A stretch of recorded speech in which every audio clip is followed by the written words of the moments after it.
కలిపి దాంట్లో ఒకసారి మీకేమైనా డౌట్ ఉంటే నన్నే అడగండి చెప్పేటప్పుడు కొంచెం దయచేసి మాట్లాడండి.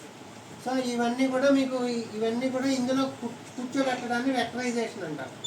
ఆ వెక్టరైజేషన్ చేసిన తర్వాత అంతా సరిపోయిన తర్వాత అప్పుడు మీకు మేము ఈ పీపీఎంలు ఇచ్చాము. ఈ పీపీఎంలు ఇచ్చిన తర్వాత మీకు అభ్యంతరం ఉందా లేదా అని అడగడం కోసం ఈ గ్రామ సభ పెట్టడం జరిగింది. మీకు ఆల్రెడీ 92 నోటీసులు ఇచ్చాం. 92 నోటీసుల్లోనే మేము రాసాం మీకు ఏమైనా అభ్యంతరం ఉంటే తెలియజేయండి అని. సో మీరు అందరూ కూడా ఇవ్వడానికి ఫెసిలిటేట్ చేయడానికి నాలాంటి ఒక అధికారి, నేను కానీ మేడం గారు కానీ ఎంపీడీఓ గారు కానీ ఒక అధికారి వచ్చి మీకు అర్థమయ్యేలా చెప్పి మీ దగ్గర అబ్జెక్షన్స్ ఉంటే వాటిని సెటిల్ చేయడానికి, అబ్జెక్షన్స్ లేకపోతే ఈ గ్రామ సభ రిజిస్టర్లో సంతకం పెట్టుకోవడం కోసం తీసాం. దీని తర్వాత ఏం చేస్తాము, దీని తర్వాత మళ్ళీ 13(1) నోటిఫికేషన్స్ అని చెప్పేసి 13 నోటిఫికేషన్ అని ఏడీ అసిస్టెంట్ డైరెక్టర్ సర్వే డిపార్ట్మెంట్ ఆయన ఒక అప్రూవ్ చేసేసి మనకి ఇస్తారన్నమాట.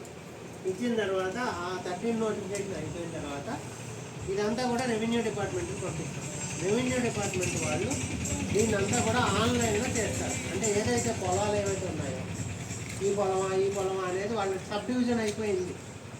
అలాగా ఈ ప్రాపర్టీస్ అన్నీ కూడా రెవెన్యూ రికార్డులో కూడా అయిపోతాయి. అయిపోయిన తర్వాత అప్పుడు మీకు ప్రాపర్టీ కార్డ్స్ అనేవి ఇష్యూ చేయడం జరుగుతుంది.